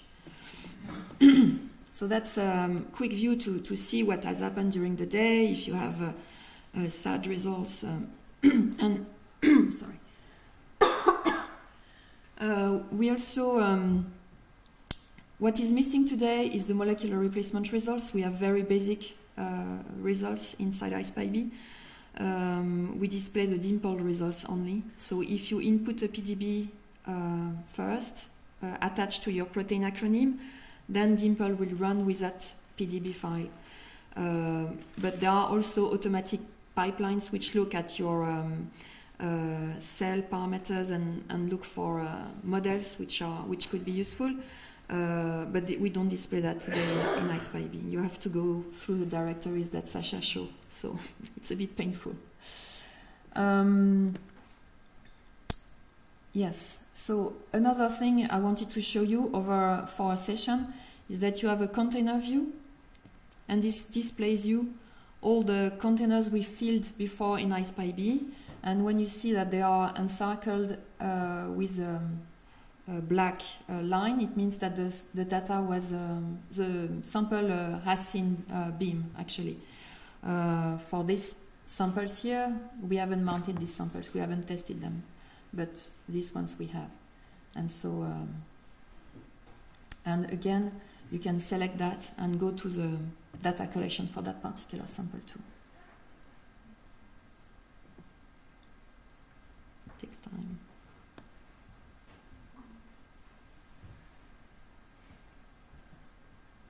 It's a bit... Can you tell me Yeah. from the unipath or the path which pin the data was collected from? That is, if there is a pin that the data was collected from? Yes, this is what I try to explain. Actually, when there is no black circle around, then it means they have not been collected. So you can see quickly what is missing in your list of samples. And also, what I would like in the future is to actually show if there is a SAD result, molecular replacement results from this interface. It would be nice to see if, with a color variation, if you have more information. You can also download a PDF for this session. Voilà. So let's go back to this session from yesterday. We've done several kind of experiments. Not everybody was here at all times, so maybe you missed part of it. But you see, in some cases, we've just collected simple data sets. So let's look for it. For example, here. Okay, we did a. Okay, let's do. We run some workflows actually. Here, for example, let's look at this sample.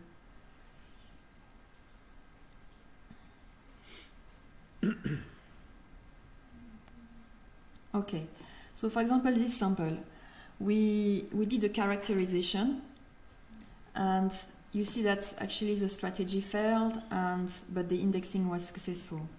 So, and when you look at the comments, it says no diffraction detected in image 1. So maybe the sample is not well centered. So then this was recentered by the user, and this time we don't have this message. Indexing and strategy worked perfectly well. You can even view the so it takes time. Yeah, you can view the result of the characterization as you could see it from MXCube yesterday when you were clicking on the. So you see all the information about the processing. You can view the logs and so on. And okay, let's go back to this. And then we did data collection there on this sample. So based on the characterization and strategy results. And so for each sample you have about the same view. You have some basic information about your experiment, what is the name of your protein and what's the omega start and number of images collected. You have, so in the case of a data collection, you have the best auto-processing result appearing here. Then you can view your diffraction. Well, it's pretty weak, but you can see it. Normally you can see your snapshots, but the light was off, so obviously we don't see them now. And this is a dosor plot we already mentioned, where you have actually the number of spots. So for each image, we identify quickly the number of spots, the intensity, and the resolution seen on the image. So you have an idea that actually this crystal was diffracting between 3 and 3.5 angstrom. And this is one of the first results coming out from the auto-processing, so before you really have an integration of the data. So that gives you an idea whether you have data or not. Then you can... you have 3 lines there. What's yes. the most important one? I think the 3 are important. This one gives you an indication whether your crystal is diffracting in all orientation the same way. And it also tells you what is basically the resolution we see. This is the intensity. Some kind of general view. Yeah. Very rough, of course. Because it's used raw data without any processing. I can show you something. The last collect we did when we were very tired on a very small sample, we did align the sample very quickly, and you can see here that actually in this area we didn't collect data. The sample was probably out of the beam, and so this indication. I mean, if we were staying there and looking at this result, we would have maybe probably recenter the sample and collect more data. Or during process now it's need to cut into this. Yeah, so is this also an indication that maybe you could cut from angle 40 to 80, so from image 200 to 700? The dosage score affects amount of scattered radiation. What is the dosage score? Can you explain what is a Dozer score? Dozer score, roughly speaking, Dozer score it's the average intensity in your diffraction. Average intensity, simply. If you will take all reflections which you can register it up to resolution 2.5 angstrom, which you have, yeah, and average it. That's all. It's multiplied for some coefficient which also showed quality of your crystal, but okay, it's already possible to forget about it. So then bigger, then better.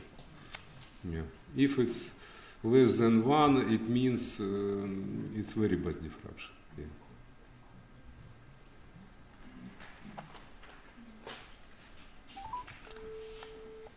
Okay. Yes, we were here. So then you can also look at, so for each data collection, you have different subtabs here. And so here it's a rough summary, as I just explained. Here you have the beamline parameters, like with the undulator positions and so on, the beam size. And here you have the actually the collections which were performed during this experiment. This sounds maybe strange to have this here while we have this basically here, but in reality, when you do a workflow, you will see that you have a series of experiments happening. Like this one is an MXpressE workflow where we actually, I showed it with my fingers. Yes, MXpressE workflow. So basically, we mounted the sample automatically. We optically aligned it, the loop. We aligned optically the loop. Then we aligned the samples with X-rays, doing this mesh, and then turn 90 degrees, do the vertical line scan. And then we did a characterization. This was a series of action that was combined, and so we didn't do anything. We just asked for MXpressE. And then so the characterization happened, the results came out, and a strategy was calculated, and the data collection was performed. So that means here we have not just one data collection for that sample, but a series of data collections. And this is what we see here. We have performed a mesh, so this is one data collection, a line scan at 90 degrees. We did the characterization, and we did the collect. Okay? And this was done with just one click on collect, after adding the M-express-E on this sample. And then you have, okay, but again, you have shortcuts to view the details of so you can view your results directly here for this auto-processing results. Then we have some information about the sample. So if the light had come up before the data collection as it should have done, you would see a snapshot of all your sample in the 4 directions. You know where it is coming from and what perk and so on, where it was in the sample changer. And then you have your auto-processing results. You have a series of pipelines which are run in parallel. So we have, Sasha mentioned the Grenades parallel proc, XDS app, Edna proc, AutoProc, Xia2 dials, and we have this also Grenades fast proc, which is for which the results are coming much earlier than the parallel proc. And you see that so Grenades parallel proc is always running in P1 and then in several space groups. So in that case, it just found P41212. And then there is another series of runs with where anomalous was on in the auto-processing. So in case you have anomalous data, then it could be useful to look at these ones rather than above ones. For each auto-processing result, you have the space group, unit cell found, and some statistics about the auto-processing. And you also have the possibility to download the whole directory from iSpy-B for these results. So this is what we'll do now. So it's a zip file. And okay, you see that you have all these files that you can download on your computer. Exactly, this is linked to the same directory, so, except that we selected some files, we didn't put everything. Yes, you can. Sorry, so to find the location, actually here you have the name of where the raw data is. So you just replace raw data by process data, and you are where your sample is, and then you go down with auto-processing results, and if you're looking for Grenade parallel plots, you go there. And what else? Yeah, so, and also something which is nice is that if you select one of the pipeline,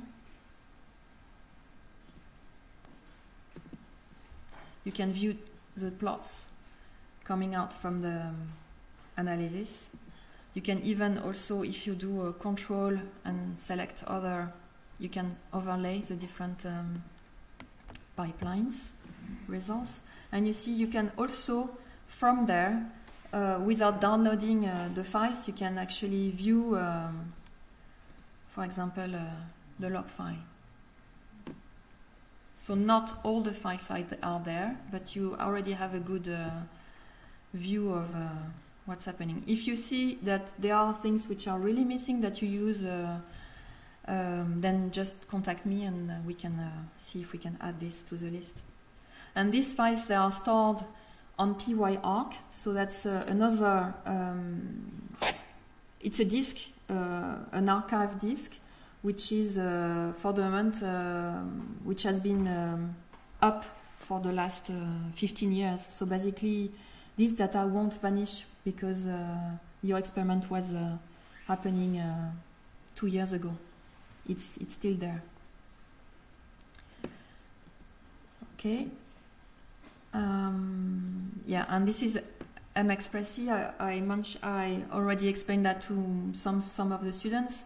So these are the different steps that I just described for this workflow. And if you click on it, you can actually view more details. So that's the 30-degree snapshots. So the snapshots taken every 30 degrees to actually calculate the box surrounding the loop size. then the result of the mesh with the diffraction image, the line scan at 90 degrees, and the characterization result. So that's particularly useful to look at when you are using the massive one, because then you can see quickly if you have no data, if you can see quickly if, for example, the box was well surrounding your sample, if where the problem comes from when you have no data, if it's because of your sample or if it's because something went wrong during the experiment. Voila. And what else? So we've tried to do an energy scan, but there was no anomalous data. And this is where you would see all the energy scans for the session. So this was zinc, and you can enlarge this. No signal. There was no signal. And we had a problem with the fluorescent spectra on ID29 yesterday, but basically you would see a graph here, and you could enlarge it, and it's live, it's alive. I mean, you can go through and see the different peaks and see what elements you can find in your XRF. Okay. So we've run, oops, I don't know what I've done. I think I've misused the mouse. Yeah. Okay, we started yesterday's experiment with FAE samples, which had selenium methionine inside, and we were collecting anomalous data. So when there is a SAD successful structure solving, you have this green banner which appears for your sample, and you have an extra tab here which is called phasing.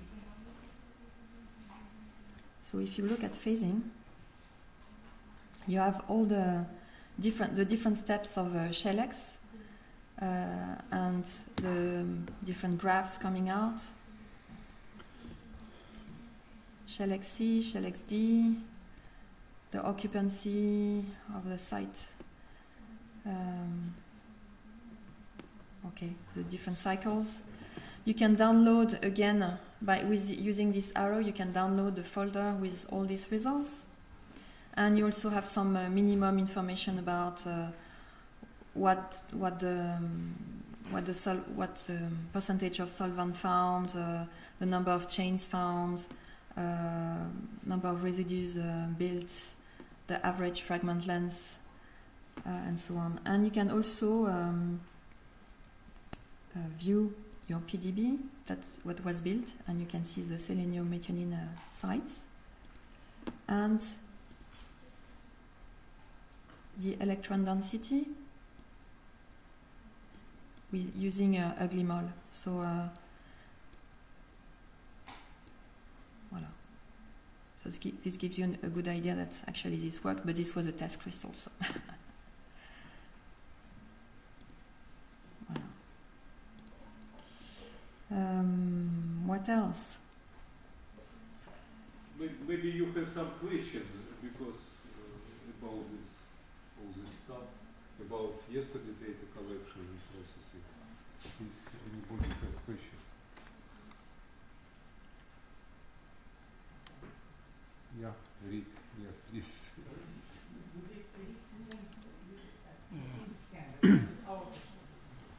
Yeah, this was a, I don't know which, I can tell you which sample it was. Yes. Yes. Yes, unfortunately. And because it's remote, and we also try to go to Iron Age, but it's 1.74, yeah? But mirror was not very well refined. It needs to intervention from beamline scientist, and it was evening, it's nobody was around. So maybe it's iron inside, but crystal was not very good. polite. Yeah, also something maybe that could be useful is that you have this little box at the top and you do you can select for the day, for example, all your FAE samples. That means you don't have to see the whole samples of your colleagues. You just see your project. Okay, this is useful. And also you can, and this is, I mentioned it in my presentation the first day, the interest also to actually fill iSpy-B with your shipment and your describing your sample is not only to help you during your experiment, but it's also a way to search what has been done for a particular project. So will that work? I don't know. Maybe it will take time. So So basically, you see, in 2007, we collected data under this protein acronym. We also collected, so 2007. So you can see, at that time we didn't have the dosor plots, that's why they are empty.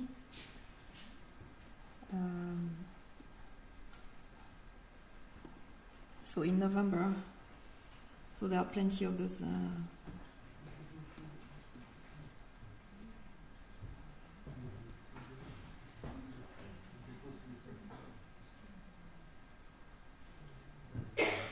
So you see, we are in June 2008 now. So that's a good way also to track a project over time and see what you've done last time on another beamline, what was the exposure time, so what you should maybe, how you should attenuate the beam on this beamline which has a different flux and so on. So that's our different beam size. So that's a good way to keep an electronic logbook per project.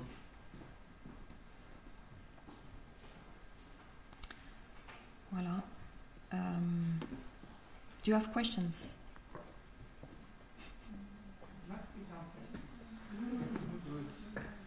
It's also possibility to quite first attempt to start automatical molecule replacement pipeline, yeah? But it's need to provide PDB with model. Okay, so there, where we provide the PDB, so we don't provide it today in EXE because it's a new interface for iSpy-B, but we haven't finished implemented everything. So for that, you need to go to iSpy-B. This is the whole web page set.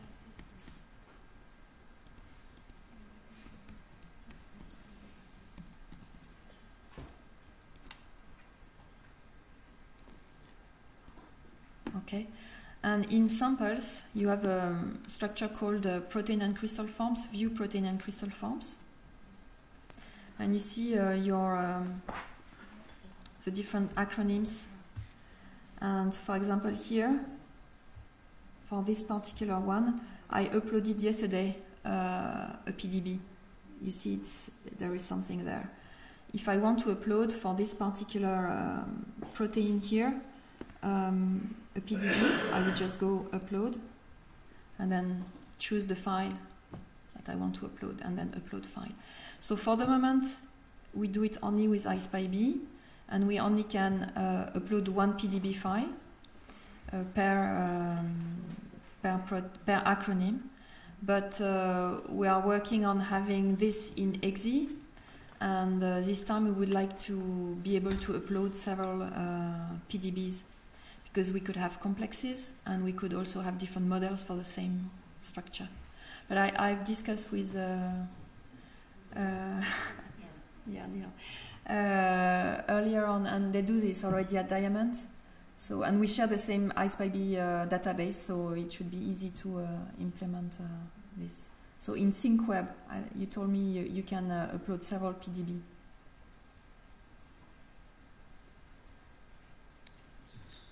You're not planning to have to go through a whole ensemble of Sorry? Let's say Orally? inadvertently crystallized the wrong thing. Orally? Yes? You're not considering using the molecular replacement that has the option to go through a whole series of alternatives. It is already done, so we do it, so it's cell picking. So basically Max is doing this, he's looking at, so he's taking the PDB if there is one, and he's doing it's his pipeline, and then he's also looking at the PDB to see if there is something similar in terms of space group and cell, and then tries with this PDB. But it is not displayed in exe at the moment. Voilà. We have lots of work to do on these developments, but we have no manpower almost, so it's a bit complicated.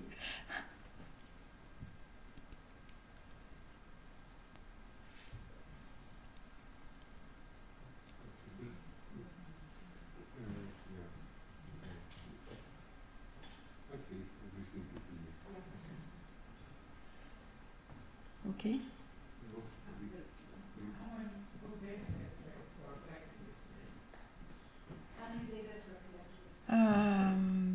Data, so I think, so let's see.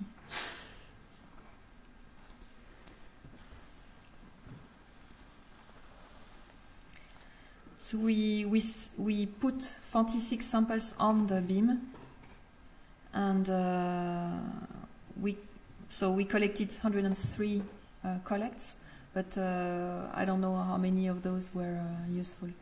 But if you want, we can have a look, and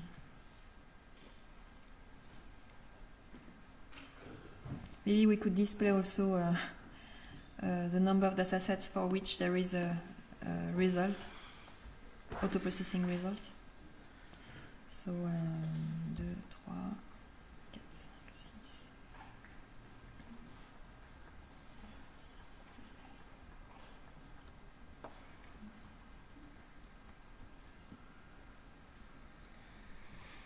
Yeah, 21 data sets, full data sets with auto-processing results.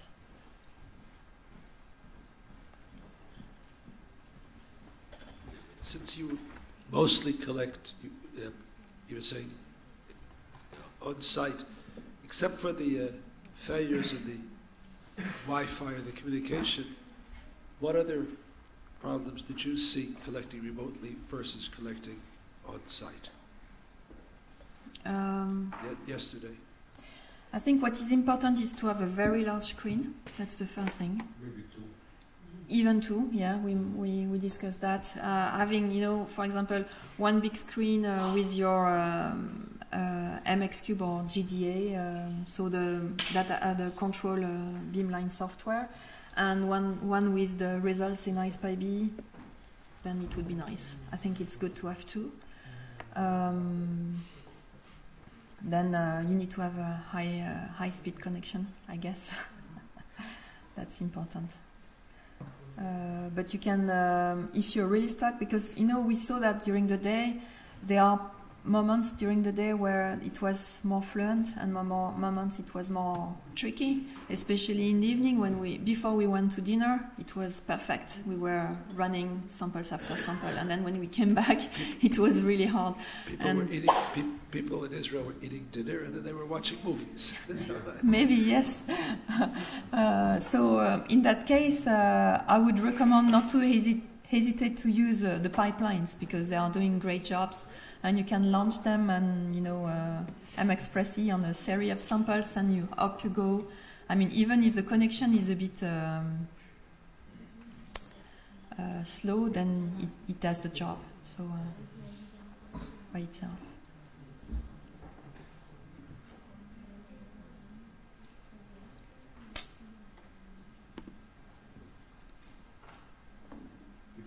Okay. So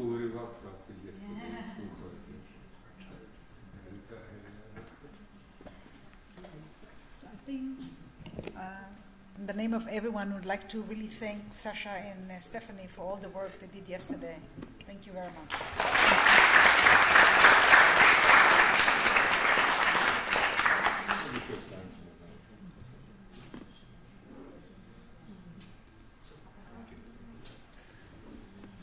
so we can have a half an hour of real break.